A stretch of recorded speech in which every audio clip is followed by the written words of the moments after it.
Olá pessoal, bem-vindo ao canal do Tiro. Roda a vinheta.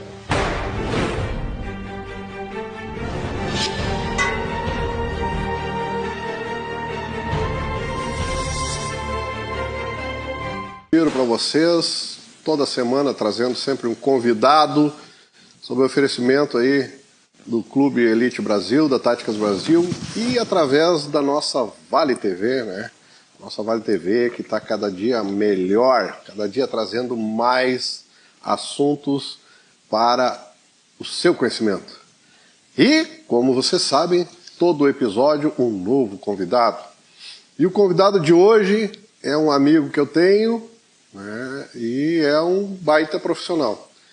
John Norbert. É isso, John? É isso aí, bem-vindo, meu amigo. querido. Obrigado pelo aceitar o convite, ter vindo ao canal do Tiro, trazendo aí um pouco desse teu conhecimento. Para quem não conhece, o John, ele é advogado, né? E ele se especializou nessa área do mundo do tiro, né? Dos atiradores. Inclusive, ele dá assessoria, né? Para clubes de tiro e para os atiradores, né, aqueles que possuem arma, não só os atiradores de esportistas do mundo do tiro, mas para quem tem arma, quem possui arma, quem está enfrentando algum problema judicial com a arma, né, John? Exatamente. E que sempre precisa aí de um advogado para suas lides, e ele é especialista nisso. Então, quero, além de te apresentar como um amigo especial e um baita profissional, como eu disse, como é que está o mundo do tiro na ótica do direito, John? Primeiro, Ivan, obrigado aí pelo convite, é uma satisfação estar falando para o canal do Tiro. Agradecer a Vale TV pelo espaço, né, que isso é muito importante, ao Marcelo. Em relação à tua pergunta, hoje está bastante complicado, né? Hoje, devido a algumas questões governamentais, que isso não é novidade, a gente está com uma série de dificuldades para os atiradores, tanto os esportistas como os CACs, né? Enfim, quem quer ter sua arma legalizada. Hoje tem caçadores, colecionadores. Hoje, o que existe em relação à legislação, o que se percebe é um estrangulamento, né? Um sufocamento do mundo do tiro, dificultando cada vez mais o acesso, né, às armas, enfim, para as pessoas. Então, em relação à legislação, infelizmente, né, a gente está bem estrangulado, está difícil a coisa para nós. Né? Uhum. E nós temos aí muitas questões, né, Diogo? Nós temos a questão que antes o que era gerido e gerenciado pelo Exército Brasileiro, a partir do dia 1º de julho de 2025, passou o mundo da fiscalização dos CACs para a Polícia Federal. Como é que veio isso? Como é que está se dando essa transferência de fiscalização? Como é que está essa questão? Vai mudar alguma coisa? Acredito que vai mudar, sim, mas no decorrer do tempo, né? Primeiro que, no meu ponto de vista jurídico, né, claro que o mundo jurídico não é matemático, podem haver divergências, vejo que é uma completa ilegalidade isso que foi feito, porque o Estatuto do Desarmamento ele não prevê a fiscalização pela Polícia Federal nesse sentido, assim como outros decretos, o que se consta lá também não, para mim é totalmente ilegal, porque o decreto ele não pode inovar em relação à lei federal, né? A lei federal ela é taxativa em alguns pontos e o decreto veio, ao invés de regulamentar, criou algumas normativas. Estaria rompendo a hierarquia das normas. Exatamente. Dentro do que nós temos no mundo do direito, né? Perfeito, perfeita a colocação. Nós temos ali a legislação, a Constituição, né, federal, que é a lei maior, e as demais leis estão abaixo, e os decretos estão lá no pé da pirâmide, vamos dizer assim. Pirâmide de Kelso. Exatamente. Em relação a passar para a Polícia Federal, acredito que nós teremos aí talvez melhorias e talvez não, porque eu ouvi, né, alguns comentários, alguns outros especialistas comentando que teríamos aplicação de inteligência artificial em alguns aspectos, enfim, o que poderia daqui a pouco acelerar um pouco a liberação de algumas documentações que hoje no Exército é mais demorado. A nossa despachante Lisa, né, sabe bem o que é isso e passa isso no dia a dia em relação a essa dificuldade. E acredito que vai haver um aperto em relação à fiscalização, porque a visão do governo é de quanto menos arma, melhor. Sufocamento em cima de quem possui arma, né? Exatamente. Então, em alguns aspectos, talvez liberação de documentações, né, de quem já possui, vai melhorar pela agilidade, mas também um certo estrangulamento, um aperto em relação à fiscalização, que o diretor da Polícia Federal já mencionou isso, que vai ser, já se criou todo um programa, né, para... Se criando esse focamento através de dificuldades legislativas, né, ou dificuldade até do Poder Executivo no sentido de, através das suas portarias, das suas normativas, etc. E aí isso vai cada vez mais estreitando, né, para que se possa ter acesso às armas, né. E eu vou te dizer, eu vejo isso com uma tristeza muito grande, porque o esporte do tiro ele é muito lindo, é muito bonito, e ele é um dos mais antigos, né, a medalha de ouro do Brasil, eu sempre digo isso, e sempre vou repetir, a primeira medalha de ouro do Brasil, né, veio através de um atirador do tiro, do esporte do tiro. Então, é triste ver a que ponto um governo que se diz inclusivo, um governo que se diz apoiar o esporte, a cultura, chegar num ponto de um estrangulamento tão grande, né, para os atletas do tiro, né? E isso eu digo desde o atleta de base que está iniciando até o de ponta, né? Todos eles foram afetados, né? Porque a lei ela não faz distinção de pessoas, ou pelo menos não deveria, né? Mas a gente sabe que em alguns pontos sim. Mas quando há uma normatização pelo governo, isso obriga a que todos estejam sujeitos a essa norma, a essa lei. E a partir do momento que tu foge a qualquer regra que está estabelecida ali, tu acaba à margem da lei, tu acaba marginalizado e tu acaba na ilegalidade. E me parece... O governo te jogando para a ilegalidade. E exatamente isso que eu ia comentar, me parece que o governo ele vem trabalhando para jogar todos, porque hoje nós temos aí em torno de 1,5 milhão de armas, mais ou menos, segundo o último censo, registradas, armas legalizadas.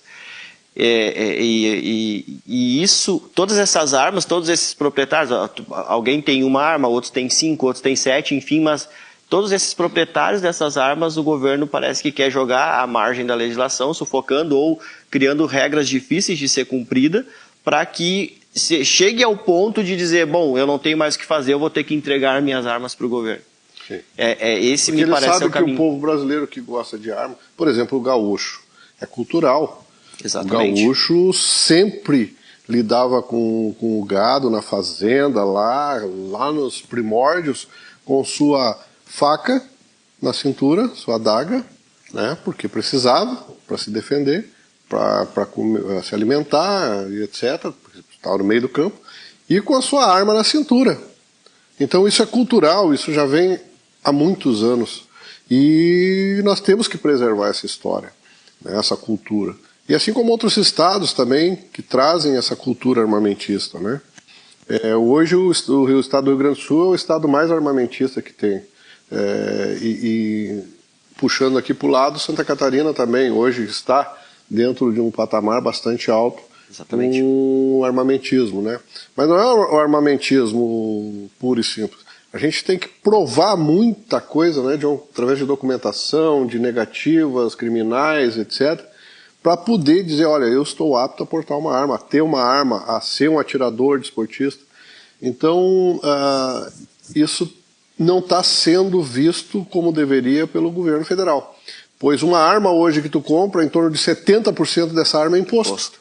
70%. Ou seja, 30% é o custo da fabricação de uma arma para chegar até a tua mão, né? Então, veja a diferença. E o governo não está vendo isso. É uma fonte grande de arrecadação de impostos. Sem contar que para tudo que tu vai emitir uma documentação tem que pagar uma guia para o governo federal. Exatamente. Né? Antes era para o Exército, agora para a Polícia Federal e etc. Então, esses órgãos arrecadam em cima. Sem contar, John, a questão da mão de obra. Os clubes que contratavam tinham clubes com 20, 30 funcionários, hoje estão tocando com 6, 5 funcionários, porque teve que demitir. e mais aqueles que fazem os acessórios, que fabricam acessórios, que entregam acessórios. Então, cria-se uma rede de emprego muito grande que não está sendo olhado por essa ótica pelo governo federal, que está fazendo o que está fazendo. E legislação hoje no Brasil, a insegurança jurídica é muito grande. Pode falar sobre isso, porque hoje tudo é relativo dentro da lei, né? Hoje o que está na Constituição já não vale mais. Eu vou fazer vou lá fazer uma nova redação daquela jurisprudência, que já estão vendo isso agora. Hoje mesmo eu vi isso, né? Que a Suprema Corte já está revendo que ela vai poder modificar aquilo que já foi julgado, enquanto que os princípios legais, né, da nossa norma diz que coisa julgada não se modifica, né? O que pode nos dizer sobre isso? Em relação ao governo e às armas, Ivan, o que eu vejo, refletindo sobre isso, um dia eu cheguei à conclusão, né, que o governo fala que as armas matam. Na realidade, a arma não mata ninguém. O que mata é a intenção do outro que está portando aquela arma. O que mata é a intenção, e não a arma é o objeto, é o meio pelo fogo, qual. Como assim, um machado, a faca? A faca, agora, há poucos dias, o rapaz aí na escola atacou as crianças com uma faca. Então, a intenção do agente é que vai ser exteriorizada no objeto, meio pelo qual ele vai, né, praticar o ato ali, enfim.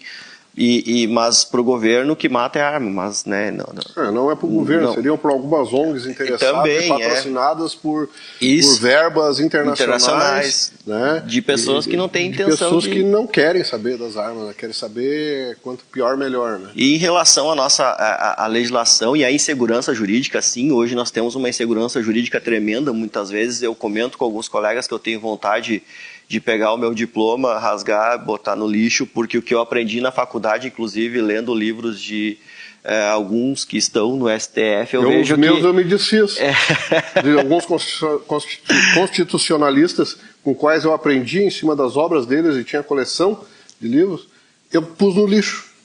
Tem coisas que não faz sentido, né? O que eles pregavam lá atrás não aplicam hoje enquanto ministro. É triste dizer isso, mas é a realidade. Eu vejo, também refletindo sobre isso, né? A gente começa a refletir sobre algumas coisas. Eu criei, né? Me dei o luxo, entre aspas, né? De criar uma teoria jurídica da Constituição de Argila.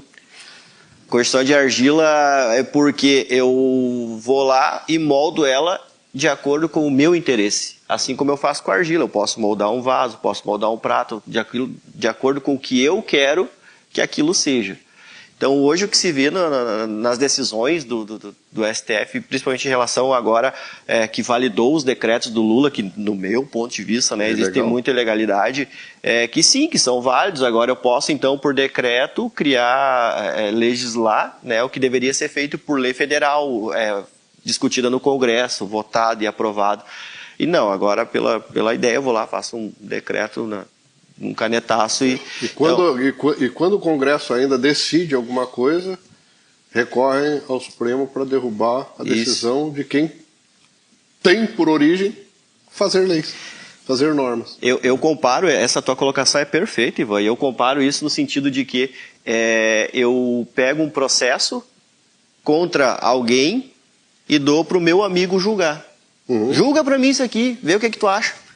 O que vai sair dali, né? Conveniência é algo, né? Que está implementado e nós estamos tendo que engolir. Exatamente, eu vejo nesse sentido, né? Então a insegurança jurídica hoje, para nós, no mundo do tiro, ela é muito grande, né? Nós tínhamos, em relação à compra de armamento, aquisição, enfim, sim, ela movimenta um mundo gigante, ela movimenta milhões e milhões. E antigamente, né? Isso eu lembro do tempo do meu pai teve arma, meus avós, enfim... se ia aqui na Casa Paulo, né? Bem antigamente, né? Isso eu lembro. Ia lá, preenchia uma documentação e adquiria sua arma de fogo e enfim, não era tão burocratizado como é hoje. Hoje precisa ser cumprido uma série de requisitos e que muitas vezes um dos requisitos é a idoneidade e quando há uma pesquisa na Polícia Federal, eles buscam as ocorrências antigas, né, e muitas vezes eu já peguei casos aqui do clube, do Elite, né, onde a gente está gravando aí, de uma ocorrência policial de 1982, em que foi negado o acesso a esse cidadão de comprar arma porque tinha essa ocorrência lá e era algo simples. Vamos falar disso no segundo bloco? Falarei no segundo bloco. Pessoal, vamos então fazer um intervalo comercial rapidinho e já voltamos no segundo bloco.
Olá pessoal, retornando então ao segundo bloco, recebendo aqui hoje o advogado e especialista no mundo do tiro, em defender atiradores, cara que dá assessoria para o mundo do tiro, para os clubes, para os atiradores, para quem tem arma de fogo, John Norbert, que hoje está aqui nos explanando um pouco sobre essa legislação maluca que nós temos no Brasil. Mas John, tu estava falando antes sobre algumas questões, de que o cara tinha uma arma antiga, teu pai ia lá na Casa Paulo, pegava um canela seca, saía de lá, preenchia a documentação, pagava, vinha embora e estava tudo certo. Estava dentro da legislação. Inclusive, na época, nem crime era, né? Ele se enquadrava somente dentro de o crime o ilícito de contravenção penal. Né? Quando se pegava o sujeito armado na rua, ele não tinha porte, ele não tinha posse, documento, no máximo era uma contravenção, levava para a delegacia, aquela coisa. Mudou, 2003 mudou, com a lei 10.826, e de lá para cá, muita coisa mudou, é isso? Exatamente, Me corrija. Inclusive, o Estatuto de Desarmamento aí que você citou, ele foi feito, à época, né, promulgado ou assinado pelo atual presidente, que era presidente à época, e foi contrário, né, à decisão da maioria dos brasileiros, né, que disseram não a essa legislação. Mas, enfim, de lá para cá mudou muita coisa. Hoje o cerco em relação à documentação ele é muito grande, né, como eu comentava no outro bloco ali, a busca ficou muito subjetivo, a questão de análise do técnico da Polícia Federal, porque tem a questão da idoneidade, a efetiva necessidade. Então, essas questões são... Quem está analisando vai... Para ti, a tua efetiva necessidade é uma, para mim é outra. Não existe nada taxativo, né? Como nós falamos no mundo do direito, nada dito ali, ó, a efetiva necessidade, entende-se por efetiva necessidade X, Y, Z. Sim. Não é objetivo, é um ato discricionário do delegado da Polícia Federal. Exatamente. Né? E que acaba te engessando, né? Isso porque, como eu comentava antes, a questão da idoneidade, né? Foi passada uma situação de um cidadão que procurou o clube aqui para fazer, né, dentro da legalidade, tudo o que precisava, né, com a excelente assessoria aqui do clube, e foi encontrado pela Polícia Federal um boletim de ocorrência de 1982. Então, isso deu um... Nem o cara lembrava ele mais nem sabia. tinha essa... Mais velho que eu, praticamente, essa E ocorrência. se fosse crime, se fosse condenado, já haveria prescrição. Há muitos anos. Né? Então, na realidade, essa questão subjetiva da análise do técnico lá na Polícia Federal, né, não desmerecendo os técnicos, né? Jamais eles são legalistas, né? Exatamente. Eles fazem o que a lei determina. Exatamente. O que eu comento aqui é em relação à subjetividade da legislação, né, e não da análise do técnico lá. Então, isso dificultou bastante, né? Antigamente ia lá, preenchia um formulário e saía com o canela seco carregado com 6 munição e estava tudo certo, né? Hoje é complicadíssimo. Antigamente também era a Polícia Civil que te dava o certificado de registro da arma, que te dava o porte de arma. Então, o mundo era outro. Eu quero que tu fale um pouquinho dessa tua assessoria. Tá? Como é que funciona essa tua assessoria jurídica perante os atiradores? Pode te procurar através do teu Instagram, pode ser? Pode ser, pode ser. Dion Norbert, _ADV, ou se colocar Dion Norbert lá, já vai aparecer. Não tem muito John Norbert no Brasil. Eu acredito que não, né? É meio que exclusividade, assim, né? Então, procure lá John Norbert no Instagram e pode chamar no direct, a gente passa o número do WhatsApp ali para conversar, se for necessário. Mas a assessoria, Ivan, nós temos aqui com o Clube Elite, nós temos uma assessoria diferenciada. O sócio do Clube Elite Brasil, ele tem que ser sócio aqui no clube, ele pode fazer o contrato, ele paga um valor pelo contrato, que é o valor anual, e vou te ser bem sincero, o preço de uma pizza. Olha só. Então esse valor é porque a gente tem uma parceria com o Marcelo aqui do clube, né? Para que o valor se dê num patamar tão baixo. Porque eu sempre me pergunto, doutor, se tu for me acompanhar na delegacia, no flagrante, se eu for te acompanhar hoje, dependendo do horário, é em torno de 4, 5 mil reais, né? E cheguei lá, te atendi, tipo, atendimento ali, dinheiro aqui e acabou. Né? E aí depois tem o processo, que é outra situação. O flagrante é uma coisa, o processo criminal depois sendo denunciado é outra coisa bem diferente. Mas também eu presto assessoria extra-clube, né? Para clubes de tiro também, tem outros clubes aqui da região que eu prestei assessoria jurídica em questões que ex-sócios, né, processaram o clube, enfim, a gente teve êxito nas demandas. A gente consegue também fazer um preço diferenciado no atendimento porque a gente sabe das dificuldades que é o mundo do tiro, para os atiradores, então me ajuda que eu te ajudo, basicamente. Sim. Assim, né, que funciona, então...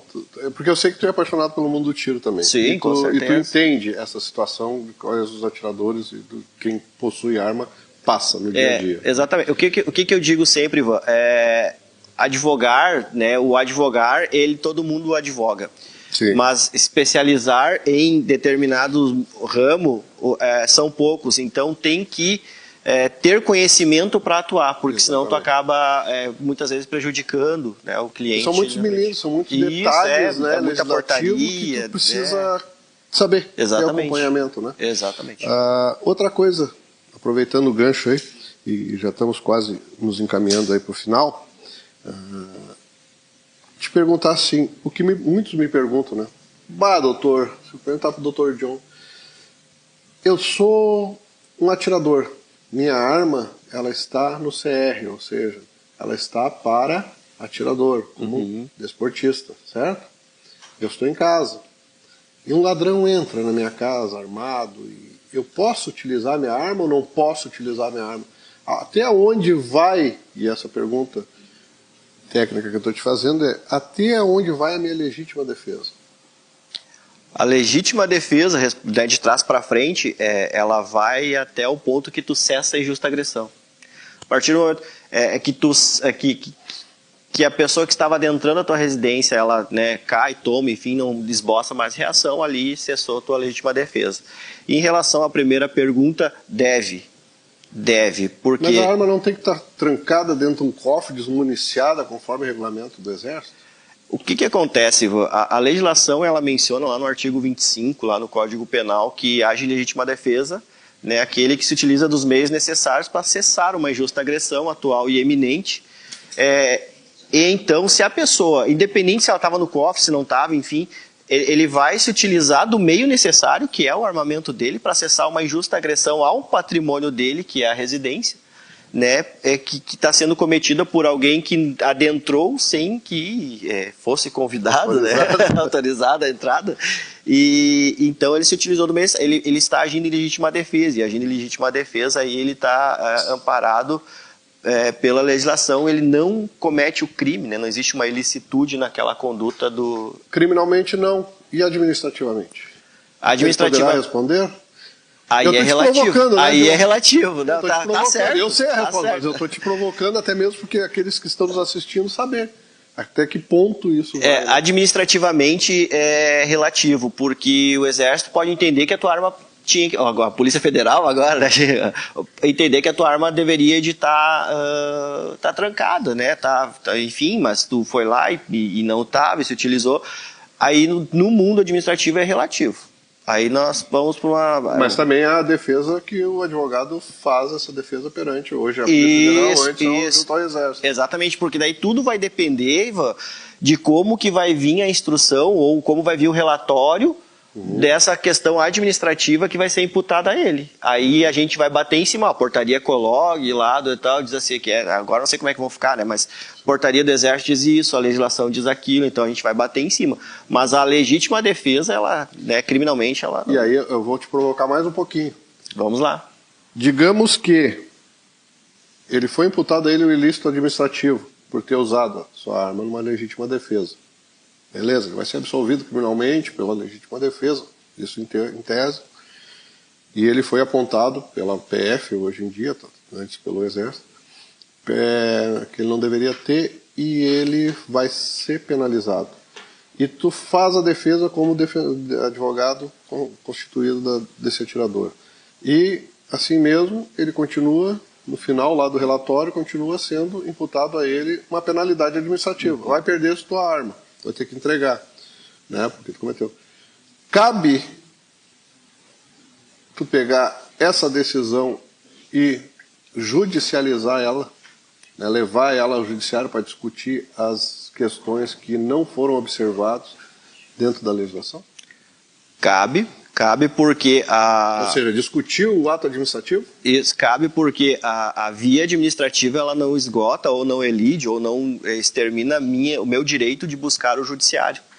A via administrativa ela é um mundo à parte e o judiciário é outra, né? Isso acontece muito com, né, agora abrindo aspas, com multas de trânsito. A via administrativa não te impede de entrar com o processo na via judicial. E... né, trazendo aqui para esse nosso mundo hipotético, me parece muito plausível que na via judicial haveria o êxito no sentido de que eu não posso esperar alguém invadir a minha residência, me causar um mal para eu utilizar o instrumento que eu tinha para a legítima defesa minha, da minha família e do meu patrimônio, né? Porque primeiro é a vida, né? E aí depois o patrimônio. Então cabe sim ingressar na via judicial para... buscar o direito de manter o seu armamento. Exatamente. Isso é muito importante. John, nos encaminhando para o final, quero te agradecer mais uma vez, brigadão, né? Tá aí com o canal do Tiro, vindo nos prestigiar aí com o teu conhecimento, algo que poucos entendem no mundo do tiro, na esfera judicial e administrativa do mundo do tiro. Dizer que o canal do Tiro está sempre à disposição, está aberto para que a gente possa, então, levar essas informações ao nosso público, né, sejam eles atiradores ou somente a quem nos assiste ali, muitas vezes nem sabe como é que funciona o mundo do tiro. Obrigadão e estamos sempre às ordens. Te agradeço, Ivan, te agradeço pela oportunidade de estar aí, um espaço para divulgar, né, a questão da legislação do mundo do tiro e estou sempre à disposição aí, sempre que precisar. Valeu, pessoal. Então, até o próximo episódio com um novo convidado, aqui pela Vale TV, através do clube e oferecimento do clube Elite Brasil e Táticas Brasil. Nos acompanhem nas redes sociais, acompanhem lá pelo YouTube da Vale TV e estamos sempre juntos. Um abraço, até a próxima.